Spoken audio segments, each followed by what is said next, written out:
Bonjour à tous, je suis très content d'être ici. Je voudrais remercier les organisateurs de m'avoir invité et je suis très content de voir aussi que vous êtes aussi nombreux à vous intéresser à l'espace, à la science.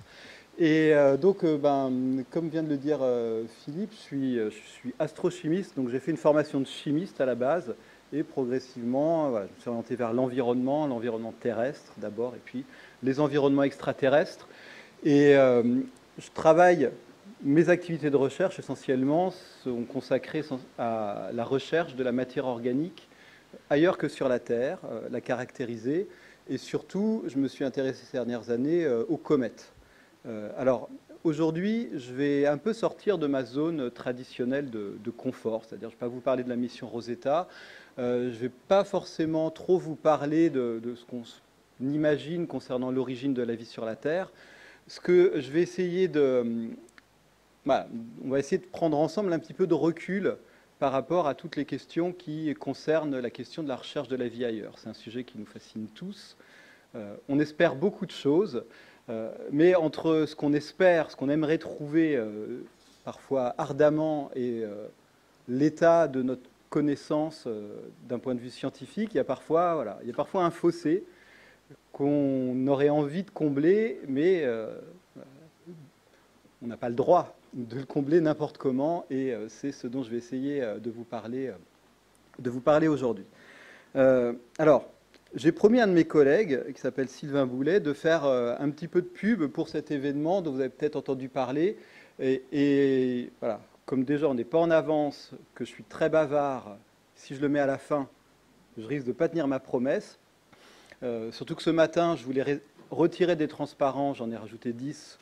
Donc, je me suis dit, je vais le mettre tout de suite. Donc voilà, c'est un événement qui aura lieu au mois de juillet prochain.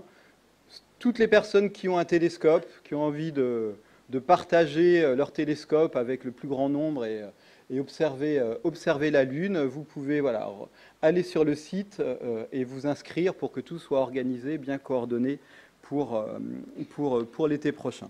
Voilà, donc c'est On the Moon Again, regarder la Lune depuis la Terre. Donc voilà, on repart. Et le point de départ, je vais partir d'un petit sondage que j'ai réalisé en enseignement dans mon université.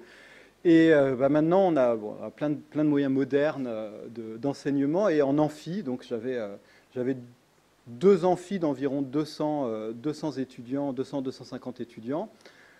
Cette année, des premières années qui sont en filière chimie, biologie, CB et SVT, sciences de la vie et de la Terre. Donc ils sont mélangés, ils arrivent à l'université et je leur fais un cours d'introduction à l'astronomie. Voilà, j'essaie de partir du Big Bang jusqu'à la formation de la Terre. Et voilà, ils ont des petits boîtiers où ils peuvent répondre à des questions que je leur pose en amphi. Et donc, parmi les premières questions, j'avais encore pas démarré mon enseignement, mais j'étais curieux de me dire, tiens, qu'est-ce qu'ils vont répondre en majorité? Donc il y a de la vie sur Mars, 3 possibilités. Oui, c'est prouvé. Non, et on en est sûr. Ou alors, on n'en sait rien pour l'instant. Et alors, voilà les résultats. C'est qu'il y a environ 30% des étudiants qui arrivent à l'université qui pensent que oui, il y a de la vie sur Mars. Alors c'est assez étonnant, parce que toutes les agences spatiales, tous les gens qui s'intéressent un peu à ces questions, on a ce désir de démontrer qu'il y a de la vie sur Mars, et c'est pourtant des étudiants qui sont en sciences. L'idée, c'est pas de dire « Ah, est-ce qu'ils sont bêtes ?» Pas du tout, hein, sont plutôt, la plupart, sont comme nous, hein, il n'y a aucun problème, mais voilà, on baigne dans un contexte, on baigne dans un halo d'informations qui au final, fait penser quand même à la plupart des gens de manière passive, pas les gens qui sont intéressés, qui vont aller chercher eux-mêmes à se documenter, mais passivement, les informations qu'on récolte font que, voilà, un petit tiers des jeunes de 18, 19 ans pensent qu'on a déjà montré qu'il y a de la vie sur Mars. Alors on peut s'en étonner. Mais voilà ce que j'ai trouvé cette semaine, qui m'a fait un petit peu bondir, des publications. Alors vous m'excuserez, il y a parfois des choses en anglais, parfois des choses en français. Là j'étais content, je n'ai pas trouvé grand-chose en français là-dessus. Ça prouve que ça a été quand même circoncis au monde anglo-saxon, mais vous voyez des unes de sites, même sur Science, l'un des plus grands prestigieux journaux scientifiques, ou le SETI Institute, qui font des communiqués, des articles grand public, en disant, voilà, des objets comme les comètes qui pourraient ensemencer, diffuser la vie d'étoile à étoile dans la Voie lactée. Et ici, voilà, les comètes et les astéroïdes pourraient, pareil, spreading life, exporter la vie à travers la galaxie. Et alors, d'où est-ce que ça vient? Ça vient de publications scientifiques qui sont faites par des chercheurs, comme ici, un article, alors celui-là, il n'est pas encore accepté, mais il est déposé dans une archive et tout le monde y a accès, la panspermie galactique, ou alors un article qui est paru récemment dans The Astronomical Journal, qui en fait discute de quelque chose qui est vraiment passionnant, le fait que des astéroïdes et des comètes peuvent être éjectés de leur étoile, de leur système exoplanétaire, et s'échapper et être capturés par notre Soleil. C'est déjà fascinant parce que accéder à ces objets, ça nous permet d'avoir des informations sur ces autres systèmes. Et d'une certaine manière, ce qui est triste, enfin, ce que je trouve triste, c'est que le seul moyen qu'on trouve, même d'un point de vue scientifique, parce que c'est comme ça que c'est publié dans certains journaux, à vendre, entre guillemets, ces estimations, ces calculs, le seul moyen qu'on a trouvé, c'est de dire « Ah ben, ça pourrait véhiculer des organismes vivants », ce qu'on appelle la panspermie. Alors, je ne parle pas de molécules. Je vais revenir sur les molécules organiques, de la chimie. Je suis chimiste. Une molécule organique, ça n'a rien à voir avec la vie. On trouve des molécules organiques dans des météorites. On sait qu'il y en a dans des comètes. Il n'y a aucun problème. Mais par contre, on a récupéré des tas de météorites. Il y en a qui sont exposés là, dans les allées juste au-dessus de nous. Il n'y a jamais aucune étude sérieuse qui a démontré qu'il y avait des organismes, des bactéries à l'intérieur. Donc, voilà, le fait que, voilà, c'est cette découverte qui est passionnante en elle, on se sente, je dis on, les scientifiques, les gens qui font un peu de médiation scientifique, se sentent un petit peu obligés de l'enrober de vie pour espérer rendre ça intéressant. Alors, je vais vous parler de ces différents points. Donc, l'idée que partout où on trouve de l'eau, on peut aussi trouver de la vie. Les satellites glacés, moi j'ai toujours appelé ça les satellites glacés, autour des planètes géantes. Maintenant, dans le jargon, on appelle ça, la terminologie officielle maintenant de la NASA, sont les monts d'océans. Donc c'est très beau. Effectivement, il y a peut-être des océans sous la glace, c'est même très probable, mais au lieu de les appeler les satellites glacés, on les appelle les monts d'océans. Et bien sûr, vous en avez sans doute déjà entendu parler, les exoplanètes qui sont dans la zone habitable, tout ça, ça nous fait fantasmer, ça nous fait espérer, mais bon, comment est-ce qu'on peut faire la part des choses? Là où on dérape un petit peu, je pense, c'est quand un axiome, donc quelque chose qui est affirmé, devient un théorème, c'est-à-dire quelque chose qui est démontré. Et je pense c'est ce à quoi on a affaire, c'est-à-dire que on considère que maintenant, s'il y a de l'eau, de la matière organique, de l'énergie, il y a de la vie. On va en reparler. Et puis je terminerai en discutant quelques preuves de vie, des traces de vie. Qu'est-ce qu'on pourrait considérer comme étant la preuve qu'on a détecté de la vie ailleurs? Et vous verrez que c'est loin d'être évident. Et on a même cru déjà avoir détecté des preuves de vie sur Mars. Et puis, quelque chose qu'on connaît, la Terre, on en parlera un tout petit peu. Donc voilà, on va aller vers les monts océans et voilà, on a des choses assez fascinantes ici. Cette boule de glace là, Encelade, qui a des satellites de Saturne, ça a été l'une des plus grandes surprises de la mission Cassini. Ça fait 500 km de diamètre. Avec cette taille-là, on se disait oui, c'est recouvert de glace, c'est normal dans cette région du système solaire. Pas grand-chose d'intéressant. Et en fait, on s'est rendu compte qu'il y avait des panaches de matière qui étaient éjectés de cette petite boule. Et pour expliquer ces panaches, a priori, la seule explication qui tiennent plus ou moins la route à l'heure actuelle, c'est de considérer qu'il y aurait des océans sous quelques kilomètres. Ça reste quand même à peu près 5-6 kilomètres, voire plus, de glace. Il y aurait du liquide. Et ce qui rend cette lune vraiment intéressante, c'est que Cassini, en passant à travers ces panaches, a fait des mesures avec des instruments qui n'avaient pas été conçus, bien sûr, pour analyser ces panaches, parce qu'on n'avait aucune idée qu'il y aurait ce genre d'analyse à faire autour de Saturne, mais a détecté que c'était de la glace, qu'il y avait des éléments chimiques qui laissaient penser qu'il y avait peut-être une activité hydrothermale au fond de ces océans. On a détecté aussi des molécules à base de carbone, qu'on appelle des molécules organiques. Donc, il y a du liquide, il y a de la matière organique, il y a de l'énergie pour activer ces sources hydrothermales, il y a de l'énergie. On réunit toutes les conditions pour que, au final, on soit face à des titres comme ça: de l'eau découverte sur un satellite de Saturne, un océan caché sous la surface de la Lune de Saturne, Encelade, pourrait abriter une vie microbienne extraterrestre. On a annoncé jeudi des scientifiques de la NASA. Alors c'est souvent les scientifiques de la NASA, de manière générale, qui parlent. Donc l'idée, alors ça c'était en 2014, suite à une publication, il y a eu de très nombreuses publications sur Encelade. Donc voilà, il y a cette idée que pourquoi il y a de l'eau liquide, parce que de l'eau il y en a partout, on y reviendra, et pourrait abriter, alors il y a quand même un conditionnel, une vie microbienne extraterrestre. Il y a cette association qui est quasiment systématique entre la présence d'eau et de vie, et donc la vie ailleurs. Il semble que la question soit déjà réglée.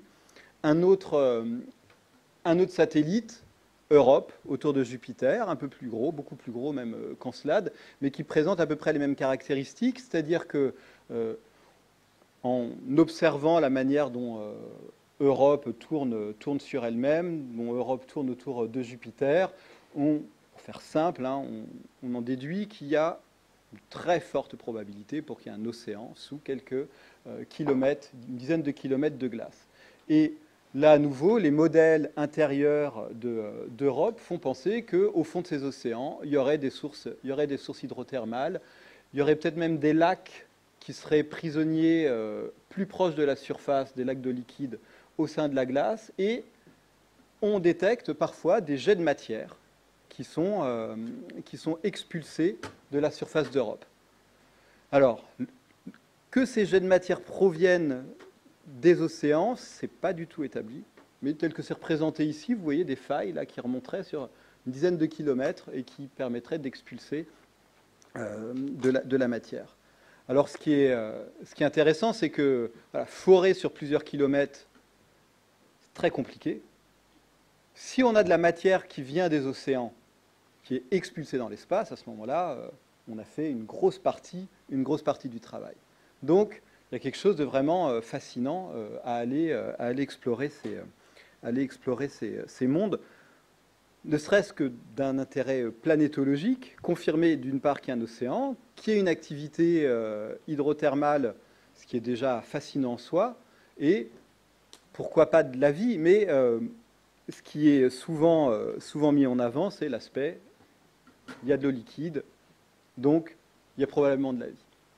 Et alors quelque chose assez récent, septembre 2016, alors souvent, il y a des conférences de presse qui sont faites par les agences spatiales quand elles veulent mettre en avant un résultat particulièrement intéressant.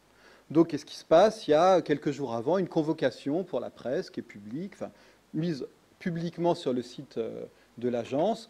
Tel jour, on va réunir la presse pour vous faire une annonce importante concernant, en l'occurrence, Europe. Donc là, on est quelques minutes avant la conférence de presse. Donc sur le site ici, Jupiter, l'incroyable annonce de la NASA. L'agence spatiale pourrait confirmer la présence d'un océan sur une lune de Jupiter. Une découverte propice à l'existence de la vie. Bon, alors forcément, c'est l'annonce, c'est l'effet d'annonce, ça entraîne la curiosité. Et toujours mis en avant, donc propice à l'existence de la vie. C'est pas affirmatif, c'est disons, on pense que c'est favorable. Et voilà, une lune de Jupiter pouvant confirmer la présence d'un océan sous son épaisse couche de glace qui offrirait des conditions propices à l'existence de la vie. Un océan, ça serait propice à l'existence de la vie. Quelques heures plus tard, donc la conférence de presse a eu lieu, et qu'est-ce qu'on lit? La NASA a découvert de possibles geysers de vapeur d'eau sur une ligne de Jupiter. Là, le travail est quand même bien fait, parce que des possibles geysers de vapeur d'eau. Donc on part d'une espèce d'excitation, d'un enthousiasme pour avoir une confirmation, et au final, il pourrait y avoir des geysers de vapeur d'eau. Et bien sûr, bon, cette découverte, si elle est confirmée, accréditerait la thèse selon laquelle de la vie pourrait potentiellement exister sur cette Lune qui abrite un océan.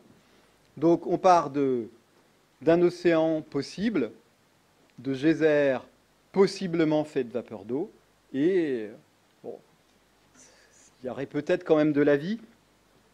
Alors regardons ce qui est annoncé. Donc ça, c'est le texte de la conférence de presse. Alors souvent, ils font un travail souvent remarquable. Il n'y a jamais rien à dire sur les textes des conférences de presse, sur ce qui est dit. Il y a toujours les conditionnels où il faut. Il y a toujours les potentiels, les peut-être où il faut. Juste ce qui permet après de laisser la presse, les médias, le grand public imaginer ce qu'on souhaite imaginer. Donc, le texte de la conférence de presse, c'est lié à une observation intéressante par le télescope spatial Hubble. On voit de temps en temps des jets de matière qui proviennent ici du sud du satellite Europe. Donc voilà. Et le télescope spatial Hubble a fait des images de ce qui pourrait être des panaches de vapeur d'eau. Et ensuite, bien sûr, quelque chose autour de la vie. Hein. Les océans d'Europe sont considérés comme l'une des endroits les plus prometteurs qui pourraient potentiellement abriter la vie dans le système solaire. Alors, je me suis dit, tiens, ça j'en ai déjà entendu parler. Effectivement, en 2013, conférence de presse, donc on est 3 ans avant, une conférence de presse, toujours au sujet d'observation de Hubble, mais cette fois-ci, le HST voit des preuves de vapeur d'eau qui sont émises de la Lune de Jupiter. Et j'aime bien m'amuser après, bien sûr, hein, c'est des formations, aller regarder les articles. Et quand on regarde l'article de 2016, en fait, donc la première annonce que j'ai exposée, en 2016, en fait, on n'est sûr de rien. On voit qu'il y a quelque chose qui est émis à partir du pôle d'Europe. Il y a des panaches de matière qui pourraient être du gaz ou des aérosols, mais nulle part dans l'article, il y a mention de ce que ça peut être. On n'en sait rien. L'instrument qui a fait ces observations ne peut pas dire ce que c'est. Et par contre, quand on regarde en 2013, il y a effectivement des observations qui indiquent que, alors c'est un petit peu technique ici, mais ce que vous pouvez voir là et là, ce qui est entouré en rouge, c'est effectivement des émissions qui sont observées dans le domaine UV, où on voit de l'hydrogène et de l'oxygène. Alors on ne voit pas H2O, mais on voit hydrogène, oxygène, donc on se dit quand même de fortes chances, et je suis d'accord, que ce soit de l'eau. Donc à partir d'une observation de 2013 qui a déjà fait l'objet d'un communiqué de presse, en 2016, il y a quelque chose qui est moins précis, mais on remet une couche, on refait un communiqué de presse, et à nouveau, on vend du rêve. Ah oui, hein. Une espèce de brume au-dessus de la surface d'Europe, ça fait rêver personne. Mais bon, si ça pouvait être de l'eau, si ça pouvait être une preuve qu'il y a bien un océan sous la surface glacée d'Europe, qu'est-ce que ça serait bien? Et il y a un emballement derrière. Alors il y a du travail journalistique qui est très très bien fait souvent, mais quand on se contente de lire les titres, quand on oublie inconsciemment parfois les conditionnels, on se met à imaginer beaucoup de choses. Alors ça, c'est l'extrait d'un film. Et je vous propose de l'écouter et on va discuter après. Donc j'espère que déjà, mon ordinateur va collaborer et le son dans la salle aussi. Depuis très très longtemps, nous étions persuadés que Europe n'était qu'une gigantesque sphère de glace, mais lorsqu'on a bien étudié sa surface, on a constaté qu'il pouvait y avoir de l'eau sous la couche de glace. Alors, quand à l'automne 2011, des scientifiques ont publié une série de données qui démontraient la présence de lacs liquides sous la surface, ça a été... waouh! Tout le monde sait que partout où on trouve de l'eau, on peut aussi trouver la vie. Hein, tout le monde sait que partout où on peut trouver de l'eau, on peut aussi trouver la vie. C'est pas... J'ai beaucoup aimé ce film. C'est un film de science-fiction. J'adore ça. Mais voilà, mon objectif, c'est pas de critiquer le film, parce que je ne me permettrai pas de le faire, mais de voir un peu comment des choses qui sont publiées, qui sont reconnues, ensuite, voilà, transpirent dans l'inconscient des gens et même dans les créateurs de science-fiction, et c'est tout à fait leur droit d'imaginer tout et n'importe quoi.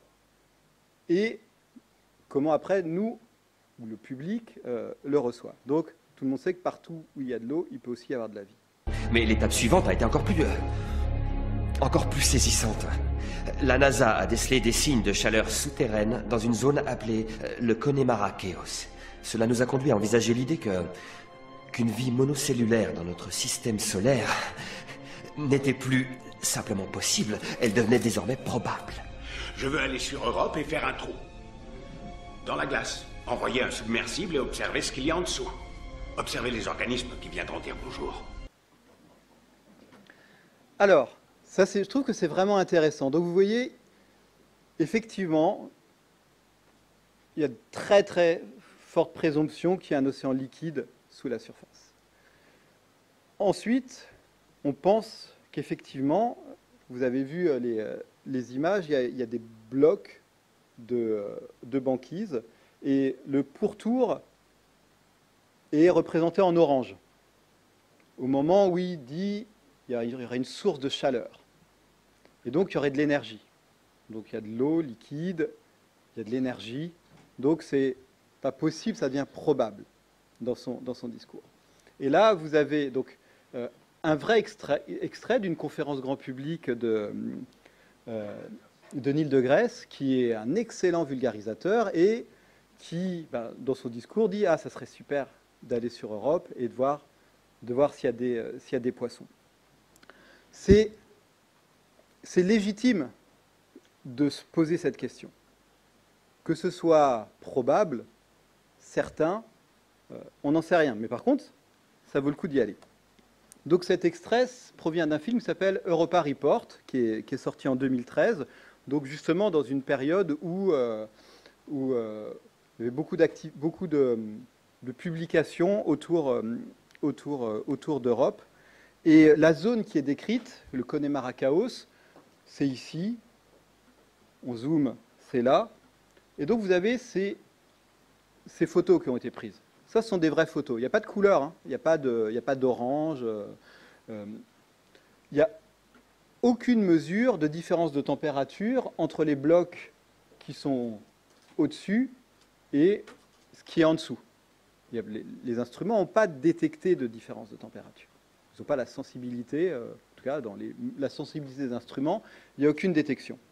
Mais ce qu'on peut constater, c'est que vous voyez dans cette région, vous avez ces espèces des réseaux de failles, et ces blocs, on peut s'amuser à les reconstituer pour reformer un espèce de puzzle initial avec les failles qui sont toutes dans la continuité les unes des autres. Et c'est de la glace, hein. C'est que de la glace, essentiellement. Et effectivement, il y a eu à la surface d'Europe, dans cette région, des mouvements qui ont conduit à ce que cette banquise, appelons-la comme ça, se fracture et se déplace, mais elle se déplace sur ce qui reste de la glace, quasiment à la même température. Donc, il y a forcément de l'énergie. Mais dire qu'on a détecté une source d'énergie et mettre ce code de couleur où effectivement, ce qui est un rouge, orange, on se dit ah bah, c'est plus chaud.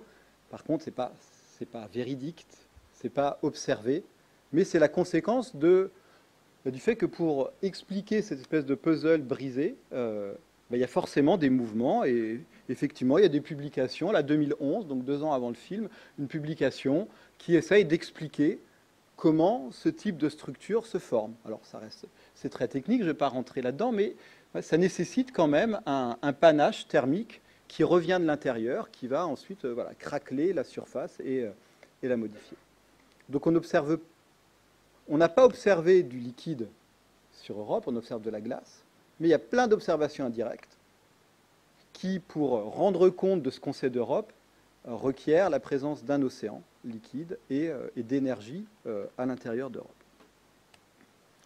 Alors, bon, je ne peux pas résister quand même à vous remontrer deux autres petites séquences de ce film, où effectivement, alors, au début, c'était une conférence de presse, et alors, je ne veux pas spoiler pour ceux qui ne connaissent pas, mais bah forcément, comme il y a de la vie, on va y aller. Et on ne va pas y aller en projetant pendant 20 ans une mission avec des robots. En 6 mois, on construit une fusée, on envoie des astronautes qui vont se poser et qui vont marcher à la surface d'Europe. Alors que ce qu'il faut savoir, c'est qu'il y a des études de missions spatiales, notamment la NASA, qui envisagent d'envoyer un atterrisseur, alors 100 personnes dedans, un atterrisseur automatique, et la plus grosse difficulté, c'est de faire survivre les instruments au moins quelques heures pour faire des analyses, parce que Europe est dans le champ magnétique de Jupiter, et ce champ magnétique est très riche en particules, très énergétique, donc il y a des doses de radiation qui fait que même un instrument ne survivrait pas beaucoup. Alors l'astronaute qui marche à la surface, comme vous voyez ici, j'arrive pas à croire ce qui m'arrive. Ça crée des belles, c'est des belles images. Même rien que pour ça, ça vaut le coup de regarder le film. On y est. Et bon, de toute façon, je considère que c'est pas gâcher le film en vous montrant que bah, forcément ils vont trouver quelque chose. Et vous allez voir. Moi, ça me fait rêver parce que je participe à la conception d'instruments pour détecter de la matière organique, et c'est très compliqué, surtout quand on veut analyser quelque chose dans un endroit qu'on ne connaît pas. Quand on est dans un laboratoire, souvent on a un nouvel échantillon, on se dit tiens, je vais analyser ça. On se rend compte que ça ne marche pas avec l'instrument qu'on a, donc on va aller chez des collègues ou on va demander des financements pour avoir l'instrument adapté. Là, quand on fait une mission spatiale, il faut 10 ans avant, 15 ans, 20 ans avant, construire les instruments qui seront adaptés pour... on ne sait pas. Et là, ils ont ça. Donc je trouve ça super. Combien de temps tu peux me donner, William? Le temps de prélever 2 ou 3 échantillons. D'accord. Je fais un dernier prélèvement qui soit pas irradié sous la première couche. Vous recevez des images?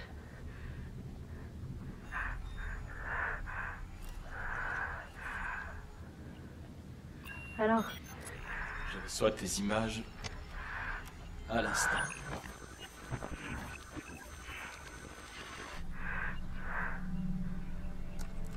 C'est un organisme unicellulaire, ça ressemble à une sorte d'algue. Voilà, donc bingo. Je le savais. C'est un film. Donc, je veux surtout pas... Voilà, je veux pas jouer les vieux scientifiques grincheux, parce que, je répète, j'ai beaucoup aimé regarder ce film, mais je trouve que c'est rigolo de voir toute la fascination qu'exerce Europe et ses satellites sur nous, et de voir comment est-ce que des objets qui, intrinsèquement, même il n'y aurait pas de vie sur ces objets, ce qui est possible, probable, j'en sais rien, mais même s'il n'y a pas de vie, ces objets valent le coup d'être explorés. Parce qu'ils sont fascinants, parce qu'on ne s'attendait pas à ce qu'il y ait du liquide, parce qu'il y a encore une activité sur ces objets, donc on a encore énormément de choses à apprendre. La vie, ça pourrait être la cerise sur le gâteau, mais le problème, c'est que la cerise sur le gâteau, c'est ce qui est mis en avant, et je pense que ça propage des idées fausses qui font que peut-être que c'est pour ça que 30% des étudiants de première année pensent qu'on a trouvé de la vie sur Mars, parce que de toute façon, comme maintenant c'est quasiment sûr qu'il y en a sur Europe. Voilà. Les planètes habitables maintenant. Alors les planètes habitables, ce sont j'aurais même dû écrire des exoplanètes hein, habitables, donc des planètes qui sont dans la zone habitable autour de leur étoile. Alors, on a découvert les exoplanètes en 1995. On commence, depuis les années fin des années 2010, à détecter justement des planètes de plus en plus petites qui sont dans la zone habitable, et ce qui fait qu'il commence à y avoir des films, un extrait de film qui date de 2012, je vous dirai duquel il s'agit, qui parle de cette question. Nous avons pu ainsi identifier ce que nous surnommons les planètes boucles d'or. Elles ont le même type de relation avec leur Soleil que nous avons avec le nôtre. Si une de ces planètes est trop éloignée de son Soleil, c'est trop froid. Si elle est trop près, c'est trop chaud. Or, une planète similaire à la Terre est à la bonne distance et potentiellement parfaite pour abriter la vie. Nous avons enfin identifié une exoplanète qui est à la bonne distance de son étoile pour conserver de l'eau et qui a la bonne masse pour être dotée d'une atmosphère.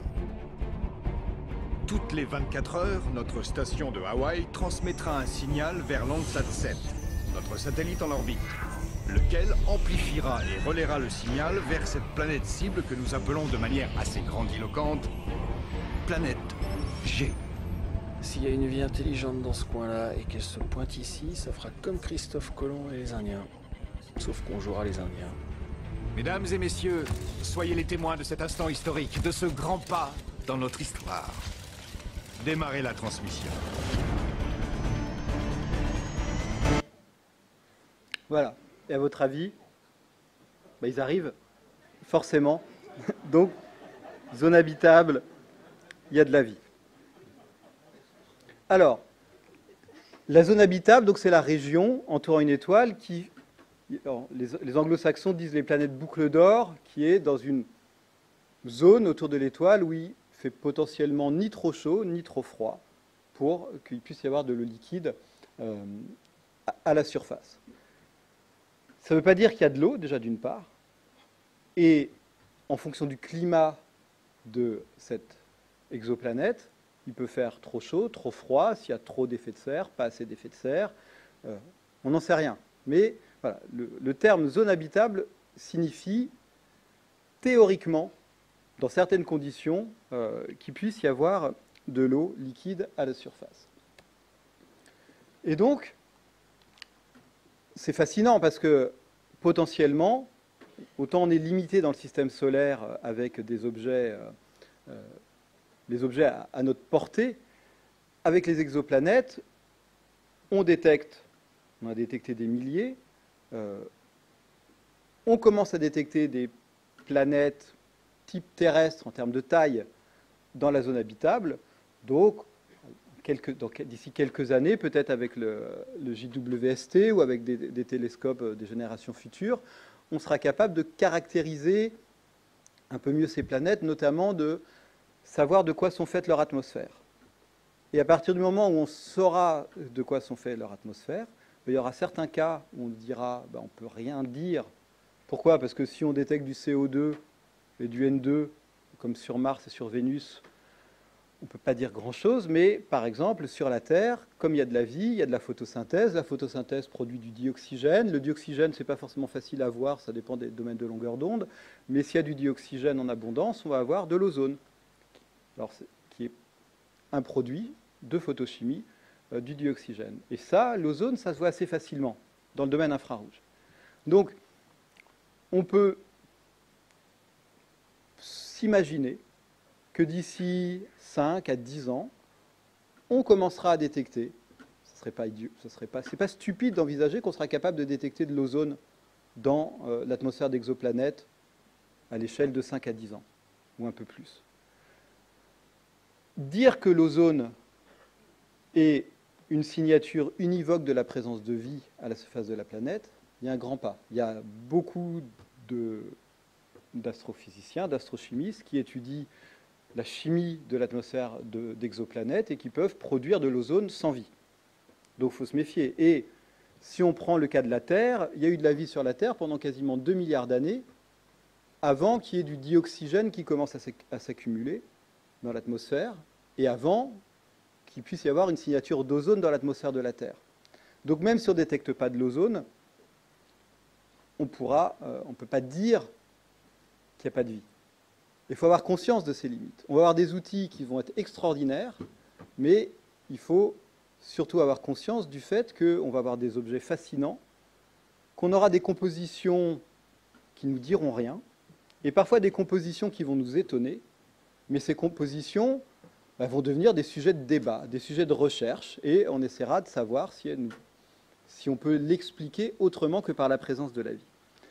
Mais, alors ici, vous voyez, en 2014, il y a eu une genre d'épidémie de communiqués sur, la NASA prédit qu'elle trouvera des preuves de vie d'ici 20 ans. Donc c'est presque Kennedy qui dit on ira sur la Lune d'ici la fin de la décennie, officiellement. Dire on trouvera la vie avant 20 ans, qu'est-ce qui se passe si on ne la trouve pas? Alors, dans 20 ans, on peut espérer qu'on aura oublié, mais ça met quand même une certaine pression. Voilà, d'autres communiqués, aussi en France, la NASA nous promet des extraterrestres dans 20 ans. Vie extraterrestre, la NASA se donne 20 ans pour trouver des aliens. Alors, ça c'est comme ça que c'est véhiculé. Souvent les articles après reprennent les choses en mettant un peu plus de contexte, ça dépend où. Mais les titres, ce qui fait qu'on va cliquer, parce que c'est comme ça que ça fonctionne maintenant, on clique ou pas. Donc, en tout cas on voit le titre.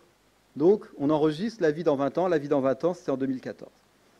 Et alors d'où est-ce que ça vient? Ça vient d'une conférence de presse organisée pour parler d'un télescope spatial qui s'appelle TESS, qui a été mis en orbite au début de l'année. Et voilà, trouver de la vie au-delà de la Terre et à notre portée. Et vous avez au cours de cette conférence Matt Monten, qui est à l'époque le directeur du Space Telescope Science Institute, qui dit la chose suivante, avec laquelle j'ai rien à dire. Je suis d'accord. Je vais traduire. Imaginez le moment quand nous trouverons des signatures potentielles de vie. Imaginez le moment quand le monde se réveillera et que la race humaine réalisera que sa longue solitude dans le temps et dans l'espace pourrait, mais, être terminée. La possibilité que nous ne sommes plus seuls dans l'univers. Je suis d'accord. Un jour, peut-être même d'ici 20 ans, on se réveillera et on apprendra qu'autour de l'exoplanète glisse quelque chose. On a trouvé quelque chose de bizarre. Certains chercheurs diront « je n'arrive pas à l'expliquer autrement que par la présence de vie ». Et je suis persuadé qu'il y en a d'autres qui, en tournant certains paramètres de leur modèle, diront « attention, attention, ça peut s'expliquer parce que c'est une naine rouge, que son flux radiatif est de tel type, que la planète est à telle distance de l'étoile, ce qui va induire tel processus et pas d'autre. Donc oui, d'ici 20 ans, on aura des choses bizarres. La preuve définitive qu'on aura trouvé de la vie, je pense que ça sera long, et je pense que ça sera compliqué. Et ce qui est rigolo, c'est, en faisant ma recherche, là, en préparant cette conférence, je suis tombé sur un autre, voilà. NASA could discover whether... La NASA pourrait découvrir si la vie existe en dehors que sur la Terre d'ici 20 ans. Et j'étais surpris, c'était en 2017. Donc c'est toujours à 20 ans. Là, j'ai rien à dire par rapport à ça. Je suis d'accord avec tous les conditionnels, mais est-ce que vous imaginez que votre vie va changer si vous dites « Ah, peut-être, il y a de l'ozone, et peut-être que c'est la vie ». Par rapport... alors on sera sans doute très excité, on sera sans doute très curieux, mais la manière dont on sera capable de communiquer autour de ces résultats et de faire comprendre au grand public la nature d'une découverte scientifique et de l'incertitude qui est liée à la recherche, qui fait que quand on trouve quelque chose de bizarre, c'est super, mais savoir l'interpréter, ça prend plus de temps, et que, notamment pour la question de savoir si c'est une preuve de vie ou pas, on a envie d'avoir un peu plus que quelques ppm d'ozone dans une atmosphère. Alors, où est-ce que ça a dérapé? Comment est-ce que ça a dérapé? on trouve ici, sur le site de la mission Europa Clipper, donc une mission vers le satellite Europe, voilà, les ingrédients pour la vie, est-ce qu'ils sont présents sur Europe? Et voilà, Europe pourrait avoir les ingrédients nécessaires à la vie, l'eau, la chimie, l'énergie. Ce sont les ingrédients de la vie. Et effectivement, enfin, moi je considère que la meilleure manière d'imaginer que la vie puisse apparaître, il faut effectivement de l'eau à l'état liquide, il faut de la matière organique, c'est-à-dire de la chimie à la base de carbone, et de l'énergie. Sauf que ça, on sait que ça a marché sur la Terre, mais on ne sait pas si c'est parce qu'il y avait ces trois conditions, si c'est nécessaire et suffisant. Ce n'est pas un théorème, c'est une hypothèse de travail. Et ce n'est pas forcé que parce qu'on a ces trois ingrédients, il y a de la vie forcément. On sait qu'il y a de la vie sur la Terre, on en est sûr, on est content, on ne serait pas là sinon, mais c'est tout. Par contre, voilà, il y a toute la recherche sur les origines de la vie, savoir comment elle est apparue sur la Terre, et la recherche de la vie ailleurs, qui s'articule autour de ça, mais en le posant comme axiome, comme hypothèse de travail. Un axiome désigne une proposition non démontrée, utilisée comme fondement d'un raisonnement ou d'une théorie, une théorie mathématique. Les mathématiciens utilisent beaucoup les axiomes, et puis quand ils arrivent à faire une démonstration, ça devient un théorème. Alors, l'eau. Pourquoi est-ce qu'on s'intéresse tant à l'eau? Déjà, l'eau, c'est banal. Il n'y a rien de plus banal que l'eau. Alors, l'eau liquide, par contre, non. L'eau liquide, c'est rare, en tout cas à notre connaissance. Il y en a sur la Terre et on n'en a jamais vu de manière prouvée ailleurs que sur la Terre. Mais c'est très abondant. Après H2, je parle de molécules, donc d'assemblage d'atomes, la molécule d'eau, H2O, c'est la molécule la plus abondante de l'univers. Donc il y a de l'eau quelque part, c'est pas le bout du monde, c'est quelque chose d'assez banal. Alors par contre, quand elle est à l'état liquide, c'est là que ça devient intéressant. Elle va présenter des propriétés physico-chimiques qui font que, quand on fait de la chimie organique, les gens qui font de la synthèse organique, en général, n'utilisent jamais l'eau. Ils utilisent des solvants qui sont toxiques, polluants, chers, dont on rêverait pouvoir se débarrasser, parce que c'est toxique, polluant et cher. Mais en général, on ne peut pas utiliser l'eau, parce que l'eau, ça permet de faire un peu tout et n'importe quoi. C'est-à-dire que si on rentre dans la technique, protique, aprotique, polaire, apolaire, il y a des solvants qui vont permettre de faire certains types de réactions, d'autres faire d'autres types de réactions, et parfois quand on fait des synthèses chimiques, on démarre dans un solvant avec une tête de mort, et puis après on passe dans un autre solvant avec un poisson qui est en train de mourir, qui est sur l'étiquette. Donc voilà, on se méfie, mais parce qu'en fonction de la réaction qu'on veut faire, on utilise le solvant approprié. L'eau est le seul solvant qui permet, sur une plage de température assez étendue, de marier un petit peu toutes les combinaisons possibles, toutes les possibilités de réactivité. Donc c'est vrai que j'ai un collègue qui dit que c'est une marieuse moléculaire. C'est une molécule, c'est un solvant fantastique, c'est vraiment un solvant particulier. C'est pour ça que moi, en tant que chimiste, j'aurais tendance à miser sur l'eau. Je ne veux pas dire qu'il ne peut rien se passer dans d'autres solvants, mais il y a quand même beaucoup plus de chances, beaucoup plus de possibilités, de flexibilité chimique dans l'eau à l'état liquide. Par contre, on ne l'a jamais observé directement ailleurs que sur la Terre, et on n'a jamais montré que parce qu'il y avait de l'eau à l'état liquide, il y avait la vie. Et parfois, c'est embêtant, l'eau. Alors, je ne peux pas résister, mais je vais aller vite. Vous voyez ici, si vous voulez, vous avez deux acides aminés. Les acides aminés, c'est ce qui permet de constituer les protéines. On est bourré de protéines, c'est une molécule essentielle pour le vivant. Pour associer deux acides aminés, on relargue une molécule d'eau. Et si vous avez fait un peu de chimie, vous vous souvenez peut-être du principe de Le Chatelier. C'est-à-dire vous avez un équilibre chimique qui fait que si vous avez un peu plus, vous avez tendance à toujours vous remettre à l'équilibre.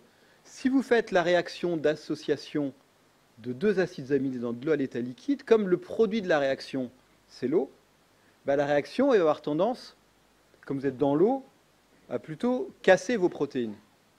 Et ce n'est pas du tout favorable à l'association des acides aminés vers les protéines.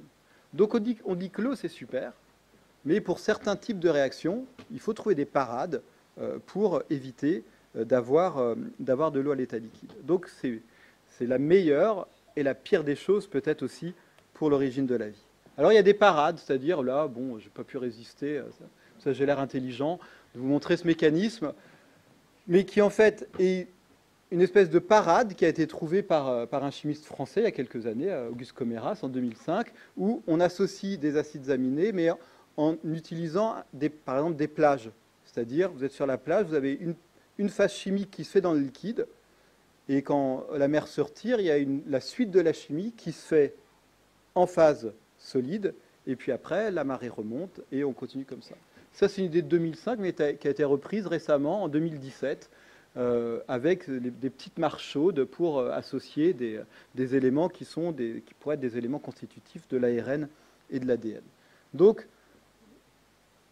avoir juste de l'eau, une planète qui serait une planète océan, c'est pas forcément favorable à l'apparition de la vie. Je dis toujours pas forcément parce que voilà, tant qu'on n'aura pas trouvé de la vie ailleurs, tant qu'on n'aura pas deux modèles d'existence de vie, on ne pourra pas établir un scénario scientifique valide, parce que avoir des hypothèses sur comment ça s'est passé sur Terre, on avance, mais valider ces hypothèses en les testant sur un autre modèle, tant qu'on n'aura pas trouvé de vie ailleurs, on ne pourra pas aller beaucoup plus loin.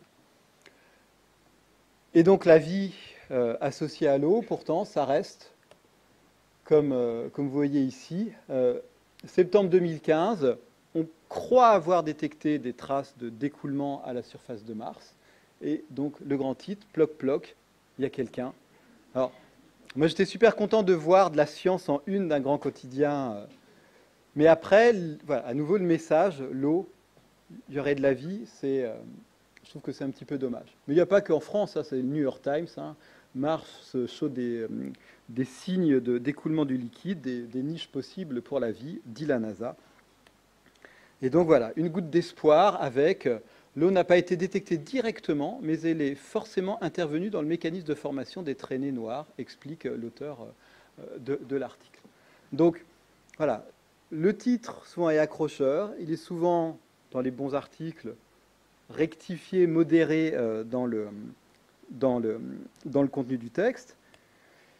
Et puis c'est la science. On est un an après. Finalement, d'autres mécanismes ont été proposés pour interpréter les observations. Ces observations, après, quand on rentre vraiment dans les articles, c'était sur un pixel à un endroit, un spectre qui était compatible avec la présence de sel. Et ce qui disait ces présences de sel, c'était possiblement déposé en présence de liquide. Plus récemment cet été, une détection qui a été faite par la sonde Mars Express, donc qui a fait l'une des unes du site du New York Times, des larges quantités d'eau sur Mars détectées, soulevant le potentiel d'une vie extraterrestre. Donc, parce que l'eau est essentielle à la vie, cette découverte offre un lieu très excitant pour rechercher des traces de vie sur Mars. Alors on est à quelques kilomètres sous la surface. Voilà. Ouais, c'est sous la surface. Et c'est un signal radar. Donc ce signal radar, il est interprété par les auteurs comme étant le mieux interprété par la présence d'eau à l'état liquide. C'est pour ça que je dis qu'on n'a pas vu cette eau. On a un signal radar qui est interprété, et c'est débattu, il y a des gens qui ne sont pas d'accord, comme étant une preuve de liquide à la surface de Mars. Ça ne serait pas étonnant, c'est-à-dire que, oui, sous plusieurs kilomètres de glace, à forte pression, avec beaucoup de sel, donc ça serait une eau saumâtre, on pourrait avoir du liquide sous la surface de Mars. Alors est-ce que ça veut dire que la vie puisse apparaître là-dedans? C'est quand même un peu compliqué. Que la vie puisse s'adapter, ça c'est autre chose, mais la question est ouverte. Bon. Je vois que le temps tourne.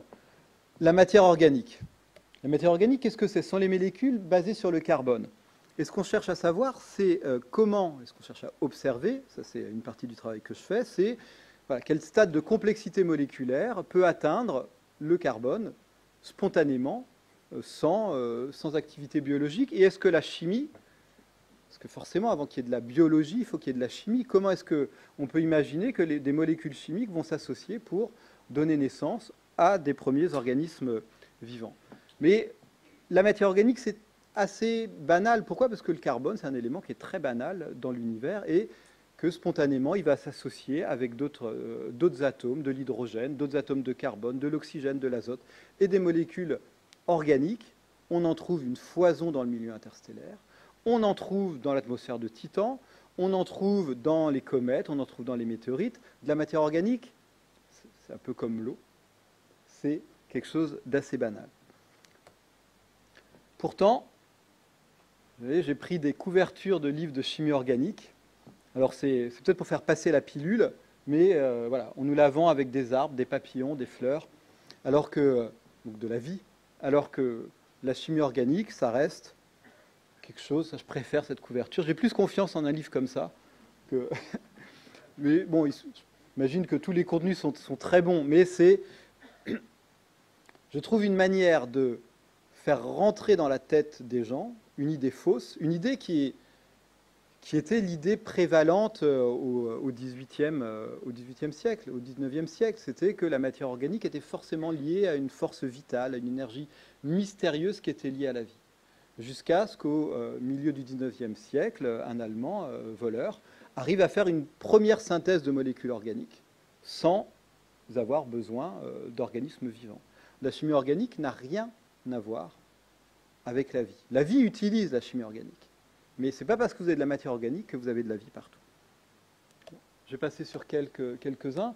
Juste pour dire que, voilà, je me mets dans le même bain que tout le monde. Parce que, typiquement, je participais à la mission Rosetta, on travaille toujours sur les données. Et une des découvertes, une des observations qui a été la plus médiatisée, ça a été voilà, la découverte d'éléments clés de la vie sur la comète Chury. Les éléments clés de la vie sur la comète Chury. Et qu'est-ce que c'était? C'était une détection d'un instrument qui s'appelle Rosina. Voilà, j'avais participé à la rédaction de cet article. Et on détecte une molécule qui a la même masse, que la glycine. C'est ce qu'on appelle un spectre de masse. En regardant les fragments, on est à peu près certain que c'est bien de la glycine qui est détectée. Et bon, le titre de l'article, c'est voilà, des éléments chimiques prébiotiques, donc d'avant la vie. Un acide aminé et du phosphore détectés dans l'atmosphère de la comète 67P de Churyumov-Gerasimenko. Donc moi, en tant que chimiste, je trouve ça génial. Mais parce que ça m'apprend quelque chose sur la chimie de la comète. Mais la glycine, donc, qui est le plus simple des acides aminés, en fait, c'est pas compliqué. C'est ça qui est compliqué à faire passer. C'est que la glycine, en fait, vous prenez ces deux petites molécules, du CO2 et du méthylamine gelées dans les glaces cométaires, vous réchauffez un petit peu, vous faites ce qu'on appelle le méthylammonium méthylcarbamate, vous envoyez des photons, de la lumière à la surface de cette glace, et vous faites le méthylammonium méthylglycinate, donc un sel de glycine. Vous voyez, en 2 étapes, vous faites de la glycine. Donc détecter de la glycine, je trouve que c'est super intéressant parce que ça me dit à moi, chimiste, que ce type de processus a pu être mis en œuvre dans les glaces de la comète. Et moi, ça m'intéresse beaucoup. Mais pour passer de la glycine à la vie, il y a un saut énorme. Ce n'est pas parce qu'il y a de la glycine, qui est une molécule qu'on cherche quand même, parce qu'elle est un peu symbolique en termes de chimie prébiotique, de la chimie de l'avant la vie, parce qu'on se dit, quand même, pour expliquer l'apparition de la vie, avoir de la glycine, ça nous aidera, mais ça ne résout pas tout. Et alors, cette fois-ci, le communiqué de presse de l'ESA, donc de l'Agence spatiale européenne, j'avais participé à la rédaction et j'avais fait rajouter cette phrase. Il y a quand même beaucoup d'incertitudes concernant la chimie qui a conduit à l'apparition de la vie sur la Terre, et il y a un très grand saut quantitatif et qualitatif entre la détection de la glycine et le fait que la vie puisse apparaître. Mais bon, on était content. Donc sur cette infographie qui a été produite par l'ESA, voilà, la glycine, elle est représentée comme le roi des animaux.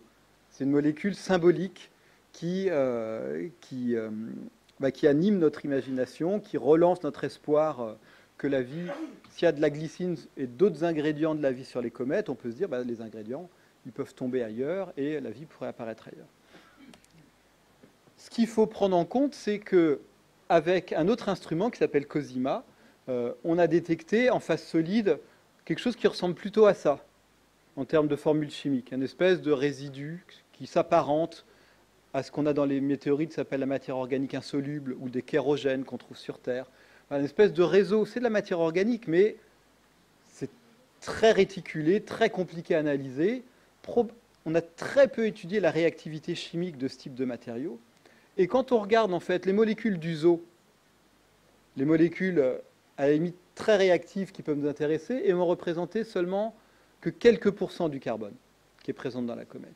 Et la plus grande partie du carbone qui est présente dans la comète Tchouri va plutôt être présente sur sous cette forme. Et cette forme, c'est quelque chose qui m'intéresse beaucoup moi à l'heure actuelle, c'est de voir dans quelle mesure cette forme peut jouer un rôle. Est-ce qu'elle a pu jouer un rôle? Est-ce que c'est juste du carbone qui est perdu, entre guillemets, qui peut servir à rien parce qu'il est emprisonné dans cet enchevêtrement très complexe, ou est-ce que, processé par la Terre primitive, il a pu jouer un rôle pour l'apparition de la vie? L'énergie, je n'ai pas le temps de rentrer trop dans les détails, mais je veux juste insister sur le fait que toutes les énergies ne sont pas forcément égales. C'est-à-dire avoir de la chaleur, avoir ce qu'on avait appelé des potentiels redox, ou avoir de l'énergie sous forme de photons. Moi-même, pendant longtemps, je me disais, ouais, ça doit se valoir. Mais en fait, en lisant des travaux assez récents de certains collègues, bon, c'est pas forcément comprendre grand-chose, mais pour qu'il y ait un système qui commence à ressembler à de la vie, il faut que ça soit quelque chose, on dit quelque chose d'autocatalytique. C'est-à-dire que vous avez une molécule qui est son propre catalyseur, et en fait, il va y avoir un cycle, vous partez d'une molécule et vous allez en former deux. Enfin, vous allez en former une de plus. Donc on pense que le début de la vie, c'est d'une certaine manière forcément basé pour ça, basé sur ce type de fonctionnement. Et ça, en chimie, pour éviter que ce soit la réaction inverse qui prenne le pas, vous voyez ici cette double flèche avec une barrée. Si vous voulez que ça tourne comme ça, il ne faut pas que ce soit possible de faire C vers I et I vers C. Et ça se fait avec un certain coût énergétique. Et certains collègues considèrent, alors peut-être qu'ils se trompent, mais moi j'ai lu leurs articles, je dois discuter avec eux, je trouve que c'est quand même assez convaincant, ça tient la route. Ce coût énergétique, ça ne peut pas être juste de la chaleur, ça ne peut pas être des réactions redox, c'est forcément de l'énergie qui proviendrait de photons, de la lumière d'étoiles, au moins dans le visible, et c'est mieux si c'est dans le domaine UV. Donc si vous êtes au fond d'un océan et si vous avez juste des sources hydrothermales, ben, dans ce cas de figure, on ne peut pas imaginer que la vie puisse apparaître. Que la vie puisse s'adapter, parce que c'est le cas sur Terre, il n'y a aucun problème. L'adaptation de la vie, c'est quelque chose d'extraordinaire et on peut le constater. L'évolution, l'apparition, pour l'instant, les scénarios des meilleurs chimistes, je ne me mets pas dans le lot, des meilleurs chimistes qui travaillent sur ces questions, nécessitent la présence de photons. Et donc voilà, est-ce que tout ça, ça suffit pour faire des ingrédients de la vie? Est-ce que ça justifie de voir apparaître ce genre de figure où on va vendre une mission spatiale en se disant on va aller chercher des traces de vie? Peut-être que pour convaincre le Congrès, pour avoir le financement, peut-être qu'il faut le faire. Peut-être.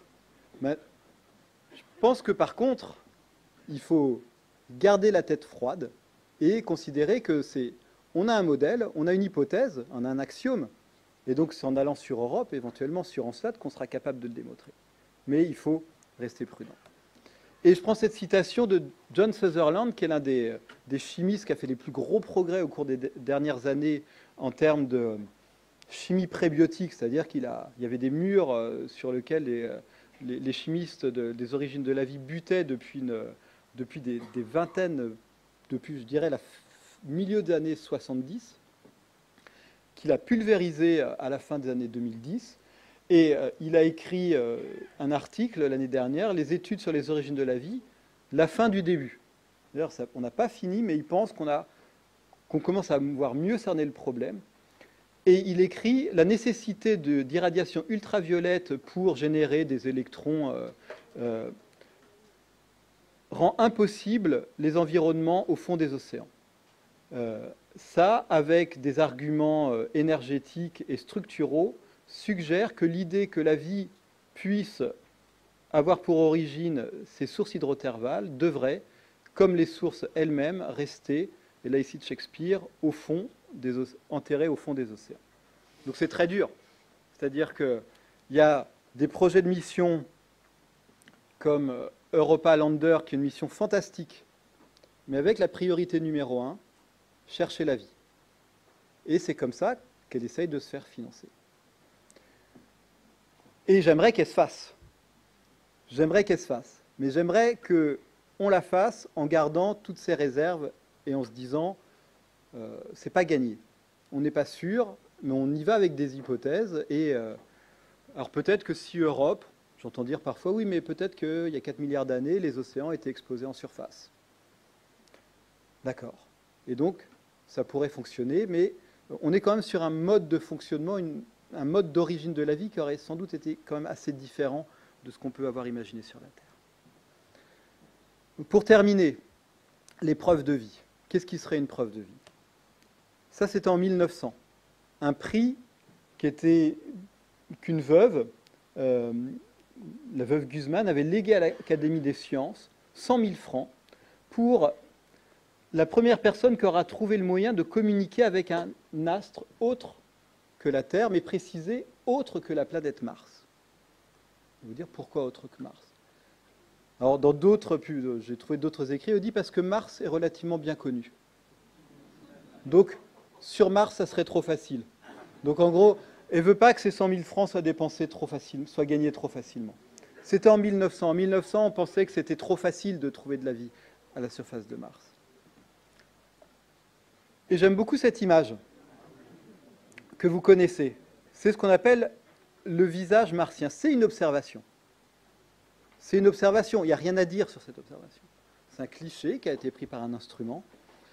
La plupart des gens qui connaissent l'instrument, qui ont construit l'instrument, savaient que ce n'était pas un visage.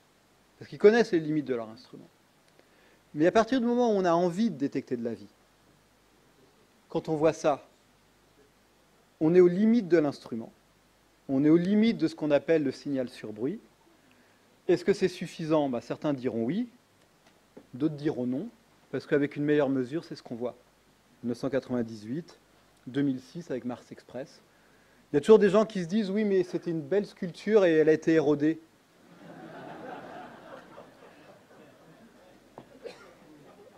Et ça pose, alors c'est rigolo, mais ça pose vraiment la question de, on va dans un endroit, on explore avec les instruments qui sont à la limite de ce qu'on peut envoyer.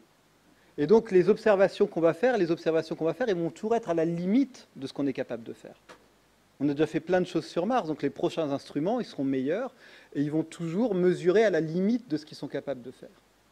Et si on part en se disant, on va chercher la vie, et je vous promets, je vous la ramène, c'est tellement tentant, quand on sort quelque chose comme ça, de se dire, on l'a trouvé. 1996, la météorite 84001, une météorite martienne. On voit des globules de carbonate, on voit des petits filaments, on voit des alignements de cristaux de magnétite. Ça fait la une de tous les journaux. Il y a même Bill Clinton qui fait une déclaration sur le parvis de la Maison-Blanche le 7 août 1996, mais il est très prudent. Il dit ça peut signifier la possibilité de la vie. Si cette découverte est confirmée, ça sera sûrement l'une des plus étonnantes découvertes de la science. Donc le texte de son discours aucun reproche. Et puis il y a eu quand même de longues années de débats, de controverses scientifiques, avec l'un des articles, il y en a plusieurs, il y en a toujours, c'est toujours des plus et du moins, des pour et des contre, mais l'un des articles a été l'un des plus convaincants pour, entre guillemets, enterrer le fait que ce puisse être des fossiles de bactéries martiennes. C'est cet article-là qui dit que toutes les magnétites qui ont été découvertes sont entièrement compatibles avec des croissances in situ dans la roche, de manière complètement abiotique, tout simplement par du chauffage. Moi, je me dis souvent que peut-être que dans 30 ans, on aura trouvé de la vie sur Mars. Je ne sais pas comment, je ne sais pas quand. Et peut-être qu'on reviendra sur ces découvertes et qu'on se dira, ah ben finalement, peut-être que c'en est. En tout cas, ce n'est pas suffisant. À l'heure actuelle, pour déclarer qu'il y a eu de la vie sur Mars, ces découvertes, tant qu'on peut les expliquer autrement, ne peuvent pas être suffisantes comme preuve de la présence de vie. Bon, je ne parle pas du méthane, mais je terminerai sur la Terre. Quand est-ce que la vie est apparue sur la Terre? On sait que ça a fonctionné. Donc on va chercher des fossiles, on va chercher des traces de vie. Et je trouve que ça nous illustre beaucoup la difficulté qu'il peut y avoir à détecter la vie dans des quand elle n'existe plus qu'à l'état de trace. Ici, vous avez une publication dans Nature, dans des roches qui datent de 3700 millions d'années, donc 3,7 milliards d'années, la Terre en ayant 4,5. Donc, des structures qui s'appellent des stromatolites. Si ce sont des stromatolites, ça veut dire qu'il y a de la vie. Et donc, cette publication de 2016, qui a été expertisée, qui a été jugée convaincante par la plupart de la communauté à l'époque, laisse penser que ce que vous voyez ici, ces espèces de petits plissements, ces espèces de petites cornes là que vous voyez, seraient le reflet de la présence de stromatolites qui sont en fait des roches créées par des bactéries. Ce ne sont pas des fossiles, mais des roches créées par des bactéries. Ça, c'est 2016. Donc, si on voit ça, ça veut dire qu'il y a déjà de la vie sur la Terre, il y a 3,7 milliards d'années. Il y a quelques semaines, et dans le même journal, d'autres chercheurs sont retournés, ont été réanalyser d'autres échantillons, les remettre dans leur contexte géologique et ont apporté un regard nouveau sur cette détection. Et ils en concluent que ce n'est absolument pas la preuve de la présence de vie. On rapporte ici de nouvelles recherches qui montrent que ces structures ont une origine non biologique. Mais c'est la loi de la science. C'est comme ça que ça marche. C'est le jeu que nous, scientifiques, on joue, c'est-à-dire qu'on avance, on fait des découvertes, et on les soumet à la communauté pour que ce soit transparent et que ça puisse être débattu, controversé. Et il y a fort à parier que la première équipe, elle va y retourner, elle va essayer de démontrer qu'elle avait raison, mais ça se prend par consensus, ça prend du temps. Et une observation à un moment donné par un instrument est rarement définitive et est rarement quelque chose qui pourra nous permettre de conclure, ça y est, on a détecté de la vie, même sur Terre, vous voyez à quel point c'est compliqué. Donc pour conclure, je terminerai en disant qu'il faut, voilà, je ne veux pas jouer les rabat-joie, juste voilà, nous inviter tous à prendre du recul parce qu'on vit quand même une époque fascinante. On a des nouveaux projets d'exploration de Mars avec ExoMars, avec Mars 2020, des nouveaux instruments qui vont nous permettre de progresser, des projets vers, je continue à les appeler les satellites glacés, parce qu'essentiellement ce sont des satellites glacés, mais des projets, ces mondes sont vraiment fascinants et méritent notre intérêt. C'est passionnant, mais ça sera sans doute long. Ça sera sans doute l'objet de controverses et il faudra y être patient et y aller étape par étape. Il faudra des instruments adaptés aussi. Donc, il faut se donner les moyens de construire, d'explorer, de caractériser et puis souvent d'y retourner parce qu'on n'a pas forcément emporté les meilleurs outils la première fois. Et sur Mars, la stratégie, on se dit c'est tellement compliqué, ce qu'il nous faut, c'est un retour d'échantillon. Et sans doute qu'il faudra un retour d'échantillon. Alors, pourquoi est-ce que pour Mars, il faudra un retour d'échantillon et sur Europe, on n'aurait pas besoin? Alors que la stratégie martienne, c'est de préparer un retour d'échantillon. La stratégie pour Europe, c'est détecter la vie. Il y a quelque chose qui colle pas. Alors peut-être que c'est pour financer la mission, mais il faut garder ça en tête. On sera capable vraiment, ça reste de la science, mais pour valider une théorie scientifique, il faut de la reproductibilité. Et la reproductibilité concernant l'origine de la vie, comment la vie apparaît, ça nécessite, je dirais malheureusement, soit de la refaire en laboratoire ou de la détecter ailleurs et de la caractériser. Voilà, il faut qu'on garde les pieds sur Terre, même s'il faut continuer à aller sur Mars, sur Europe, partout, observer les exoplanètes, continuer à développer, mais comme je vous l'ai dit, avoir l'envie ardente, impérieuse d'explorer, mais en se disant que la vie peut-être, mais ça ne va pas forcément de soi, tout simplement parce qu'il y aurait de l'eau, de l'énergie et de la matière organique. Voilà, je vous remercie.